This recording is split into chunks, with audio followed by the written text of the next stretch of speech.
Hello po, great lemon set mga kabisi. Ngayon meron na po ako na solusyonan ko na po yung problema ko na hindi, 'di ba po sa Waypel, sa mga seller po, sa Waypel po, hindi na natin makikita yung mga numbers nila. Ito nga po 'yun. Ayan po dapat kasi ito yung number na yung pinost ko kanina, ito po. Yung hindi ko na po makita yung number nila. Pero dapat kasi syempre gagawa tayo ng paraan para ma-trace natin kung ano yung numbers ng mga buyers. Ngayon, syempre isa-isa ko rin po sila tinawagan. Ito po sila. Samahan niyo po ako dapat. Tinawagan ko na po sila, nakita ko na po yung mga numbers nila kasi po dapat kasi ako kasi yung tao na hindi yung basta na lang binigay ko yung napaship na natin yung mga orders ng mga buyers natin, wala na tayong pakialam. Hindi dapat kasi hindi ganun dapat kasi, no? Dapat alamin natin kung ano yung mga orders nila, kung na-trace na ba nila, kung nakuha na ba nila yung mga orders nila, okay ba yung mga orders nila, okay po ba yung mga hindi po ba nagka-damage, or kung mayroon kayong katanungan, i-chat nyo ko. Ganun po yung sinasabi ko sa kanila. Ngayon po dapat kasi dahil nga nagka-problema ako kanina, sa Waypel natin kanina, hindi natin makita yung numbers nila. For example, kanina dapat kasi asterisk kasi nakalagay. For example, ito si Madam. Tingnan natin. Ngayon dapat kasi pupunta lang kayo dito, dapat may talaga mahalaga meron kayong computer or laptop. Kasi kung wala, kung gagamitin nyo lang ay cellphone, hindi nyo matitrace yung number nila. For example, ito, syempre gumawa ko ng paraan para matrace natin yung number ng buyers. For example, punta lang kayo dito sa TikTok shop, punta lang kayo dito. Tapos pag na-open nyo na yung TikTok shop nyo, yung TikTok account nyo dito, punta lang kayo dito sa manage order. Ayan, manage order. Punta lang kayo dyan, double cast, no? Pag napunta na kayo dito sa manage order, syempre makikita nyo yung mga orders ng mga buyers nyo. And then, pag nakapunta na kayo sa mga makikita nyo kung sino-sino yung mga umorder na yan. Ayan. Tapos shoutout ma'am ha. Pa-shoutout sa mga buyers natin, September 28 ngayon. Ngayon, ito, yung nila, yung tracking number nila. Alam niyo yung tracking, ito, order ID. Sa mga seller to click nyo lang po itong order ID nila. Click nyo lang po yan, double cards. And then lalabas na yung nila. Alisin natin to para hindi tigagal. Mahinang signal natin double cards Yan, double cards. Di lumabas na yan, no? Makikita mo dyan double cards. Ayan, makikita mo yung order ng mga buyers mo. Tapos yung halaga, yung price ng price. And then dito, may makikita kayo dito sa customer information. Dyan sa customer information, may makikita kayo ito yung ni Madam. Tapos dito, double cards, makikita nyo yung yung number niya. Ito ba, ito yung number niya. I-click mo lang tong parang mata. Itong parang pilik mata. Click mo lang yan. Hindi ko napapakita yung number niya, no? Ayan. I-click mo lang yan, tapos lalabas na yung number niya. Buo na. Ganun lang sa mga seller, no? Ayan. Ganun lang. Tapos, ayan, makikita nyo na yung number niya. Tapos, isulat nyo kung ano yung mga numbers nila dito. Nyari, ito si Ma'am Michelle. Pa-shoutout Ma'am Michelle Flores. Salamat po sa pag-tiwala sa shop namin. Sa shop ko pala. Ayan po, double cards. Ayan.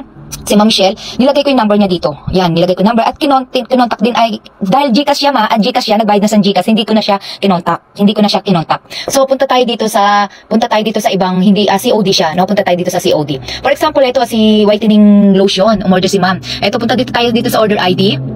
And then, na-open na natin yung ating white dab lotion. Ito si Ma'am. Ito, for example, yan yung niya, yung price niya, kasama yung shipping. Tapos ito, si Ma'am yung niya, yung TikTok shop niya. Ma'am, salamat po. Tapos dito sa information, may makikita kayo, yan.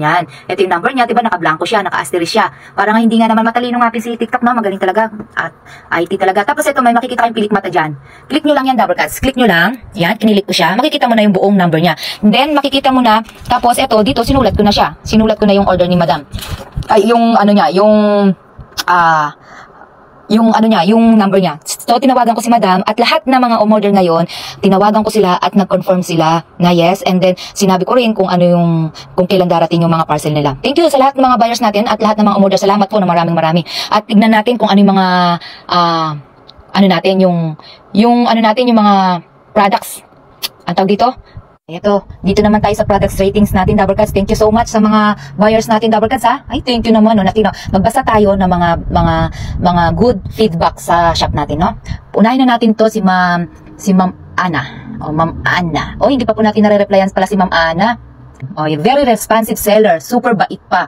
Ang bilis mapapaship, sabi niya. Ang bilis daw ng ship niya, double cards, bilis daw. Ito natin details natin Ayan, sabi niya, very responsive seller, super bait, ang bilis mapaship ng order. At may freebies pa. Thank you so much. Diba? Salamat naman, Ma'am Ana. Thank you so much, Ma'am Ana. Ang in-order niya is isang sachet na 1 dozen sachet. Siyempre, ang sachet natin na soft popcorn, ayan, yung soft popcorn natin ay 12+1 siya, double cards, no? Kaya, thank you so much. Ito naman si Ma'am. Ito, magbasa tayo ng details. Ayan, si Ma'am. Sabi niya, di ko na picturean pero may previous ako at tama ang dumating ng parcel ko. Medyo deform lang yung carton pero normal lang naman yun. 5-star kayo sa akin. Thank you. Ayan. Siyempre nga naman, double cards, kaya po ako double cards. Kinakapalan ko yung karton kasi nga hindi natin masasabi. Hinahagis lang ng mga ibang riders. Kaya double cards sa mga GMT dyan, double cards, huwag naman yung hagis. Nakikita ko kasi minsan, hinahagis no? Hinahagis na lang sa truck. Pero yung mga, siguro mga walang fragile yung, pero kahit walang fragile, dapat, yung yung ingatan. Sa mga iba, dito kasi sa Arayat, nakikita ko safety naman yung mga parcel. Pero sa ibang mga lugar, hindi natin masasabi kung ano yung ginagawa nila sa parcel natin. Kaya tayong mga seller, tayo mag-adjust, gawin natin, kapalan natin yung karton, at saka yung pagpapackage, pagpaparcel, no? Tapos ito naman, sabi ni Madam, ito, details natin. Si Ma'am Trixie Nicole, ba? Ayan, na-receive ko na po yung parcel ko. Salamat seller. Ang ganda ng pagkabalot. Walang tapon yung order. Ito, ang order niya is, ito. Yan, yung order niya. Yung soft popcorn, yung buy one take one natin na soft popcorn, double cuts, no? Ang sabi niya, na-receive ko na po yung parcel ko. Salamat seller. Ang ganda ng pagkakabalot. Walang tapon. Yung order na po kayo dito sa shop na to. Di po kayo magsisisi.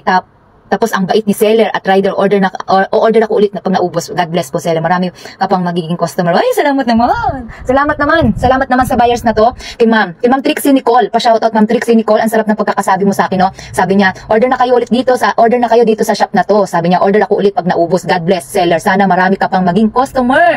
Oy, thank you so much. Dayan, sabi ko, thank you so much Madam Trixie. Ma'am Trixie Nicole. Pa-shoutout, ang ganda ng feedback mo. Nakakataba ka ng puso. Ito naman, si Ma'am, ito rin, no, napakaalam nyo, Dabarkas. Ang sarap ng pakiramdam kapag nakakabasa ako ng mga ganito. Yung nawawala ba yung pagod ko? Nawawala yung puyat, pagod sa pag-effort, ganyan. Diba? Tapos ito naman, ang dami, puro 5 star yan, Dabarkas, oh. Thank you so much, puro 5 star yan, puro 5 star yan. Salamat naman. Uy, nakakataba kayo ng puso, nanggigigil yung matris ko, loko kayo, diba?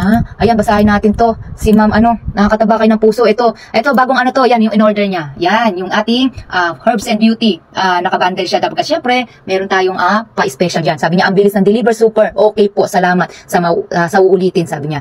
Thank you so much, Ma'am. Thank you, salamat po na maraming bonggang-bongga, talaga. Salamat sa mga buyers ko at nagpi-feedback, nag-e-effort na nagpi-feedback dito, Dabarkas, no? Si Ma'am Grace. Talaga, Ma'am Grace, sabihin, thank you, seller. Ayan, yung order niya na top PVC. Ayan, thank you so much, Ma'am. Salamat na maraming bonggang-bongga. Thank you, sana nakataba kayo ng puso, Dabarkas, no? Kaya salamat po na maraming bonggang-bongga sa pag-appreciate. Nawawala po yung pagod ko. Salamat.